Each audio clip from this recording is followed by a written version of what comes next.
On today's show, can you learn anything from the world's shortest dreams? Well, Dee sent me 3. There was more writing on the postage stamp. And also, did you know that there is more than one layer to a dream? That's right. The same dream comments simultaneously on several aspects of your life. Why and how? Stay tuned to find out.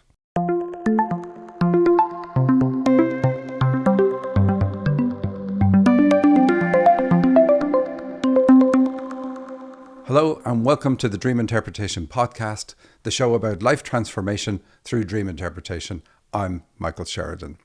Can you imagine if a child was born already able to speak?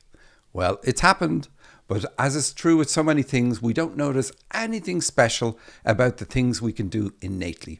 It's kind of weird that. Oh, everybody does that. It's nothing special. Well, everybody breathes. Nothing special there either. Just try covering someone's mouth to see how special they think it is. Oh, and make sure you carry your medical insurance card with you so that you can get the help you need after you try that little experiment. So why do we ignore dreams? Just because we all have them? Well, I've put some thought into this, and the answer is this. We're idiots. This is another half hour of us eavesdropping on the communication between the spirit world and heroes on their journey. Because that's what you are, a hero on a journey. Ooh, and you thought it was just the movies. Dreams are our first language, and in a dream, we fully understand its meaning. Dreams are also a dialogue. It's a two-way communication. It goes like this. Higher self. Oh, Michael, I would like you to go to the store and get some milk because you're going to need that. And then I scream back, I'm not listening to you, higher self. This is ridiculous. You always want me to do things. I'm not doing it. Remember the last time I got milk? And so on. And then the next night, our higher self will say, oh, the reason I was asking you to get the milk is, and then I scream back, I'm not doing it, I'm not doing it, I'm not doing it. And that's generally the way our dreams go. Of course, substitute milk for something else. But that's generally it. But we, the chosen few, we do listen to our dreams. So let's get on with exactly that. And here's a question. We start off with a question from Levi. He says, do dream interpretations differ whether the dream is regular or lucid? Or are the dream signs still the same? Well, that's a really good question. And the answer is not the same. But it kind of depends. So a lucid dream, for those of you who don't know, are dreams where you become aware that you're in a dream. But there are several layers or levels, I should say, to lucidity. So I can become aware that I'm in a dream, but I do nothing to change the dream. I just am aware I'm dreaming. And that's the most common level. There are other levels above that where I realize I have special powers and I do things in the dream, like I can change whatever I'm looking at. I can change the room. I can... if there's a cave in, I can fix the cave in. If somebody's building a wall, I can knock it down. And I'm aware that I'm doing these things and I'm aware that I'm impenetrable or can't be hurt and so on. Another layer is where you say, oh, I want to fly to some other realm. And you just fly off into some other place. And so if it is the first level where you're just aware you're in a dream, then we can still interpret it the same way. And that's a really good level to get to, especially if you can remember that, hey, I'm in a dream. I should face the things that the dream is asking me to face, and I should have no fear around them. That's fantastic because that really accelerates the message. That's where, like in my little joke earlier, we say back to our higher self, oh, I'll go to the grocery store. I'll get that. Do you want anything else? And it just super accelerates what we discover and heal about ourselves on our journey on the earth plane. Really the best. But if you change anything at all in the dream, including going to a different dreamscape or another realm altogether, then we can't interpret that at all because now it's not a message from your higher self. It is you doing things consciously in the dream. And just like if you bought a book about something, you couldn't interpret the fact that you just bought a book. It's just part of what you're doing. So thank you for the question, Levi. And okay, now we have a dream from Dee. So I said at the start, what can you get from dreams that are really short? Can you get anything from them? And Dee sent us in 3. So let's have a look. And here's the first one. All I remember was the year 1990 when I woke up. Well, I mean, I said there was less writing than on the postage stamp. 1990, that's it. That's her dream. It's like, yeah, thank you for sending me that. That's really good. I'm sure the analysis will be really insightful for you. So in this case, what do? I have to channel on it. So normally when we have a dream with numbers, we look at the numbers and we look at the number 1, we look at the 9, we look at the 0, and we make something out of those. But numbers can also be other things. They can be ages. Like if you dream of 7 children, then we know it's definitely about you at the age 7. There'd be other things in the dream then to say why. So in this dream, I just channel and I ask, what is it about? And they said it's about the dreamer at age 5. So she was born in 1985, so 1990, she's either 5 or 6, depending on when the dream is really located. And that's what she has to work on. And she said, yeah, I've been working on that age range for a while. But that's, so we can still get that from the dream if we remember that tiny bit. And then she has another one. There is a woman walking, wearing a yellow tracksuit and high heels. Her hair was down and blonde, like the suit, sleek and long. She was walking towards me and she looked like a model.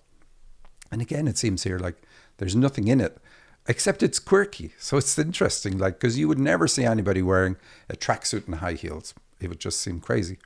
And so this means that this is the way Dee is. She's a little bit quirky. She likes high heels, by the way. But high heels, I didn't know any woman does, but high heels in a dream represent your spiritual side, your higher aspect, and walking a path that your higher aspect wants. So doing what your higher self wants you to do. Ultimately, you're going to do it, but that's what the dream's about. You're either going to do it in this life or the next life. So that's what I mean by ultimately you're going to do it. So we know it's about our higher purpose. And then I asked her about the color yellow, and she said it was a very bright yellow. And so it's so short. We know that the color yellow, if you look at my book, is about mental intellect. Well, isn't all intellect mental, but intellect, the ability to rationalize. And you just go through the list of things there and ask the guides, which one is it? And they said it's about the ability to rationalize, which is kind of unusual because normally in dreams they're saying, get rid of that. Don't do that. The other thing about it being a bright yellow, which was interesting, is they said it's also connected to enlightened intellect. So we see more and more now why the woman is wearing it. She's also blonde. If you've listened to the show before, and hope you have, blonde hair in a dream symbolizes a guide, purity of thought. So it's a guide bringing this. And so it's basically saying to the dreamer that you have this special ability to rationalize about things in the spiritual field. And so how it works for her is if she's working with a client, and she does work with clients in the spiritual field, she's going to get intuitive hits about different things that they do. So it could be, okay, you have a channeling ability and you also are meant to work with kids. And she'll be able to put together why the person has those two things. She can rationalize the way they're going to work together. And again, this is like enlightened intellect. So it's not just she's thinking about it, but from her perspective, that's what it is. She's going to think about it and figure it out, but she's getting the assistance at the same time as she's thinking about it. So it's going to come to her very simply. And when I explained that to her, she said, yeah, that's exactly, I've been doing that for a little while. So why would you have a dream that tells you about something you're already doing? It could be because, and most likely, that you are questioning whether what you're doing is correct. And then the dream comes along and says, yes, this is absolutely fine. This is the way it works for you. And she says the dreamer, the woman looked like a model, so this is really cool. This is what you're meant to do. This is the ideal. And don't worry about being quirky. So that's pretty cool. Then she gave me, I said there was 3, a slightly longer dream. And here it is. There is a large, speckled, white and grey horse. It is huge. It is being led by a man with a halter on, next to a set of wooden bleachers filled with people. Then a wooden Susan Boyle is in front of them to perform. Now I'm going to assume that you know who Susan Boyle is from Britain's Got Talent and all that. Shot to fame. Very quirky person herself. And so Again, it requires a little bit of working out. So we have the large speckled white and grey horse. So grey can be about a number of things. It can be mental denial of emotion. It can be other things. It can also be about depression. So I asked my guides, which one is it? And they said, in this dream, it's about depression. And so the white is in the dream to heal it, because white, when added to any other color, kind of rehabilitates it or picks out the best meaning if it already has a good meaning, like it elevates its meaning. And then horses have to do with a couple of things. It could be about balance if it's a single horse, like this is, or it can be about healing. And I'm not going to get into why, but if you look it up in my book, you'll see those things. So I asked my guides, which is it here? And they said it's about the healing. So the dream straight away in the first sentence is trying to heal Dee of depression that she was going through. Now, not necessarily a big depression, because we don't see dark clouds or anything like that. And it's quite positive because we have the white with it. So it's lifting her out of a depression. And she says it's being led by a man with a halter on. Okay, so it's a masculine energy gift. And it's going to be healing for her masculine side, using her masculine side to heal something. And masculine side has to do with confidence, belief in ourselves, feeling worthy, etc., many other things. And again, you would go through that list and see what is it about. And here it's going to be about confidence and slightly, say, feeling worthy. She says it's next to a wooden bleachers filled with people. Then a wooden Susan Boyle is in front of them to perform. And so I asked, here we have wood, but it's a little bit different because it's a wooden statue or a wooden Susan Boyle. So I asked, just to be sure, is it about the digestive or elimination system? Because often that's what wood is about in a dream. And they said, no, it's not.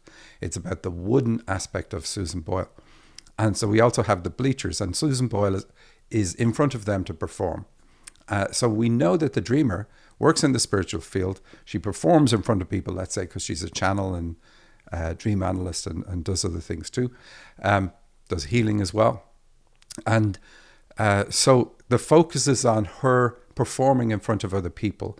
And then the wooden Susan Boyle says that in some way she feels wooden, the dreamer, that is, feels wooden when she's performing in front of people. And the dream is trying to heal that. It's trying to lift her out of any depression or feeling down about her performance in front of others. I mean, she's exceptional. She's extremely good at what she does.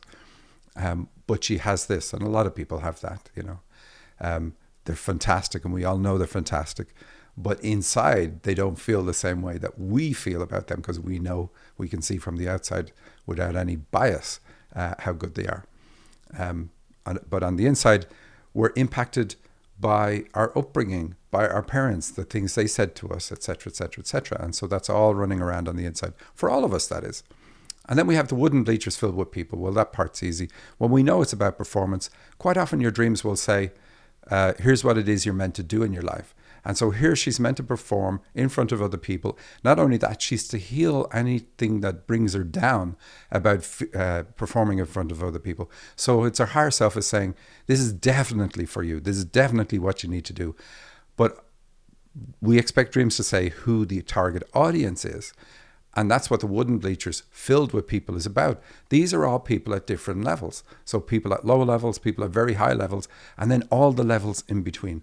They are all her target audience. So she's meant to work with everybody, which is really, really good. Or let's say not be concerned about the spiritual level or otherwise of the people that come to her. So again, very simple dream, very short dream, tells us clearly you're meant to work, you're meant to perform spiritually in front of other people. You're meant to heal anything that knocks your confidence or makes you feel wooden while you're performing in front of other people, because you've got the skills. Like there's no emphasis in this dream on develop this skill, do this, do that, do the other. So therefore, that's not anything she needs to do. She just needs to lift herself up and allow herself have the confidence that she deserves in front of other people when she's working. And this is probably not an all-time thing for her. This is probably just something that's recently happened and the dream is trying to heal. But really cool, 3 short dreams, and we can get a ton about what the dreamer is meant to be doing in their lives. The Susan Boyle, of course, is Susan Boyle shot to fame. So this person is very likely going to shoot to fame. And then, of course, it all came crashing down for Susan Boyle because people tried to change her. She's very quirky, and they tried to put her into a mold that would be, that they want everybody in. The managers, etc., controllers want everybody to adhere to. And so this dream is saying, look, celebrate your quirkiness, celebrate you being a little bit crazy and doing things the way you do them, because that's part of who you are, and don't let that pull you down either. So thank you for sending those dreams in, Dee, and we will move on. So I said in the tease that dreams can cover several levels, several different layers of our life at different times, different subject matters. Why on earth would a dream do that? Well, it's very simple.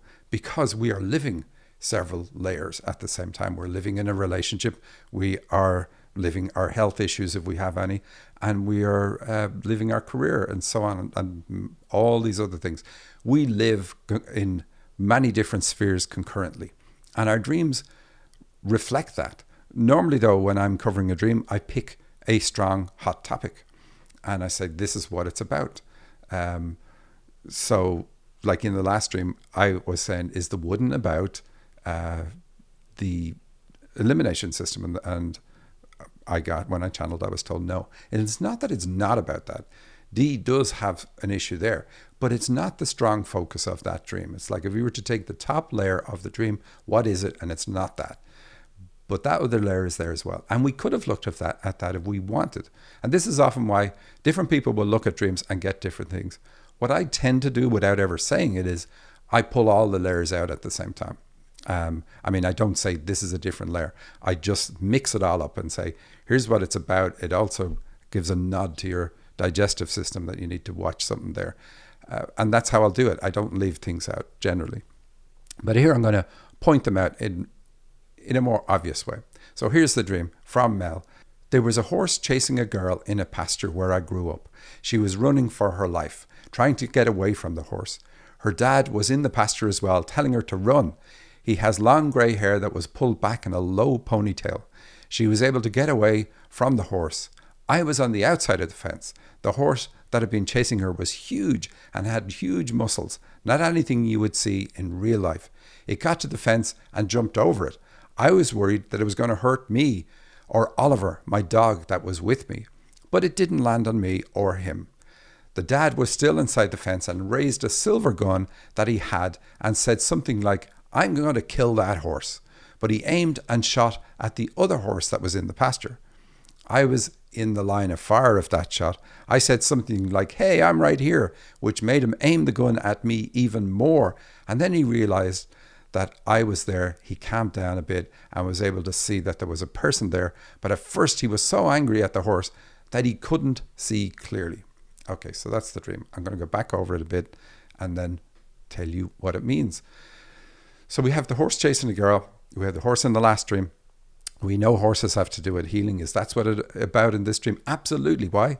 Because it's a super powerful horse with big muscles. And that can only be about that. So the dreamer has that ability. She's a healer. And I talked to her. I talked to Mel. And I said, okay, why are you having this dream? Because I know she works in the spiritual field too. And I thought she was doing healings on people. But she does them remotely. And that's a different gift, a totally different gift. And so I said, what makes you afraid of doing the hands-on healing? Are you doing it? Assuming she was. And she said, no, I don't. And the reason I don't do it is because the remote healing works just as well. And I said, yeah, okay, gotcha. You're never going to get away with that with me, though. Yes, it does work, but your dream is saying you need to do this one. So you've told me why you won't do it, and I'm not accepting that.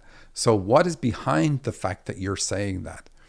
And anyway, what came up then was lots of things. And every time you hit the drill down button, it was a little bit more uncomfortable for Mel.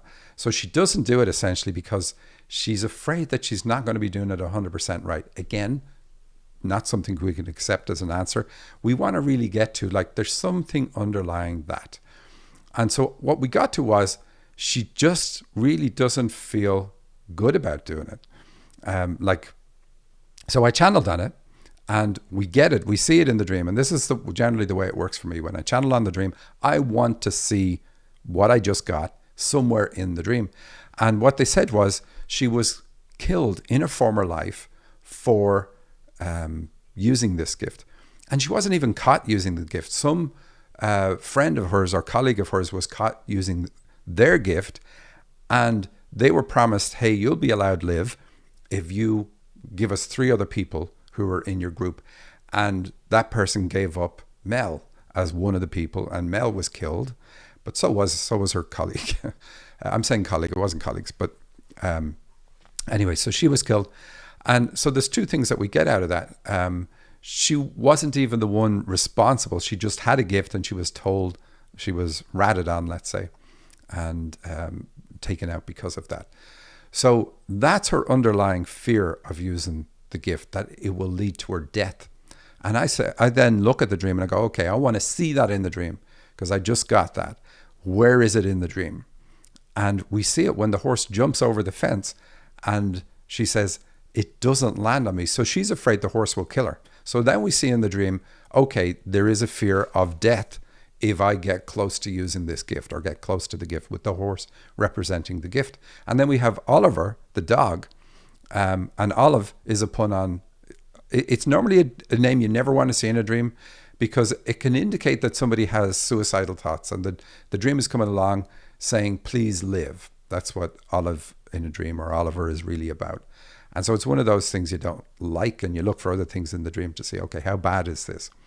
And here, it's not bad. It's about, I want to live, so therefore I am not using this gift in this lifetime. And so it's not about suicidal thoughts or anything, but it's definitely connected to fear of dying if I use this gift. And so that matches with what I got. And then we see something else in the dream. But let's, again, go from the start. The horse is chasing a girl in the pasture. So anything that we're running away from in a dream, that's the 4th rule of dream interpretation, avoidance. Whatever you're trying to avoid is something you need to accept, turn around and accept. And so she needs to get into this hands-on healing, absolutely. It's a masculine energy gift. It's going to help heal her own masculine energy imbalance. That's why we do it. Being chased in the pasture where she grew up, so we know it's something to do with childhood, A, because the girl is in the dream, and also because it's where she grew up. And she's running for her life, so we see fear for her life again at that part of the dream too, trying to get away from the horse, or from the gift. That's the way to look at the horse. So her dad's in the pasture telling her to run, so that's part of the problem. So that's why she doesn't use the gift, and we have to link that together. So she has to heal the issues with her dad. He has long grey hair that was pulled back in a low ponytail. So hair represents thoughts. This represents her thoughts being restricted because a ponytail confines the hair, pulls it back. Her thoughts are restricted by dad. So her thoughts about the hands-on healing and other things to do with masculine energy because of his relationship. She was able to get away from the horse. Kind of good, it doesn't kill her. I was on the outside of the fence. So the fence represents the heart, and so does the pasture. So this is another layer in the dream. It's healing for our heart because the horses are in the pasture. Emotional healing for emotional issues around that. We don't normally see emotional stuff come up around men in your dreams, but here we have it. So this is one layer, healing for the heart, emotions, and so on around that. And that's going to obviously be to do with relationships, which is another layer in the dream. So the horse had been chasing her and was huge, had all the muscles. We covered that, not anything you would see in real life. It got to the fence and jumped over. Okay, so this is saying, don't contain your gift. It's not good. You're not going to be able to contain this gift. You have to actually use it. But then she says she thought it was going to hurt her, but it didn't. So again, this gift, using it in this lifetime, is not going to hurt you. This is a different lifetime. You have to go back 80 years to be persecuted for something like that. Don't be crazy. Yeah, that's mad. I said it on a show recently. 1947 was the last time somebody was prosecuted in England. You know, it's crazy for doing something spiritual. The dad was still inside the fence, raised a silver gun. that he had and said something like, I'm going to kill that horse. So again, connection with dad around the gift. And so you have to tune into the dream to see, why is that? What is it possibly that is telling her the issue with dad is connected to it? And what dad does is he picks up a gun and shoots, and she's in the line of fire. And that fits with the past life thing. And so I asked her, because she wasn't the one that was caught or anything in a past life, but she got taken out in the line of fire with somebody else who was caught doing healing, helping and healing. Of course, terrible thing to be doing. Don't do that. That's going to, horrible person. Crazy. Anyway, dad was like that. You didn't have to do anything wrong. If anybody did anything wrong, dad could just explode. And it could be from anywhere. He could just decide then, I'm going to take it out on you because somebody else did this. And that's the way her childhood was, that dad would just put you in the line of fire regardless of what went on. And if you had anything to do with it or not, it didn't matter. You're still going to be taken out by him. And so the result was that she retreats into her head. She gets out of her emotions. She's like little girls. They just love dad. They want to love dad. And she had to learn that I can't just love dad. I need to be in my head and figuring out, what way is dad today? Is he in a good mood, in a bad mood? Is he triggered? Is he not triggered? All these things. So she's up in her head saying, is it okay to be around dad? Or do I need to retreat and keep him on the other side of the fence like she's doing in the dream? And so this has caused her a problem then. She has a big issue in her life with being blamed for things that she didn't actually do. And it ruins her relationships because she always has a fear of that. So this is one of the things that she's got to overcome. And healing that is going to help her get in touch with and use the gift in a way where she's not going to feel like, I'm going to be taken out for using the gift. And that's the connection. Then she shouts out and says she's right here and so on. And that's it. So what have we got? We've got 3 layers. I'm looking at the time. We've got relationships. We know that. Well, partly channeled it, but we can see it. She keeps men at a distance because she keeps dad at a distance. And we talked about that. But all these layers interweave. We have healing the heart and healing her emotions around men. Definitely about relationships, but also physical, or let's say emotional. And then we have the healing gift. And strong reference in the dream about that, about what she has to do. We're out of time. Hopefully you could see all the layers in that and how it all works. That's my show for this week. I do hope you enjoyed it. I will see you next week. Take care.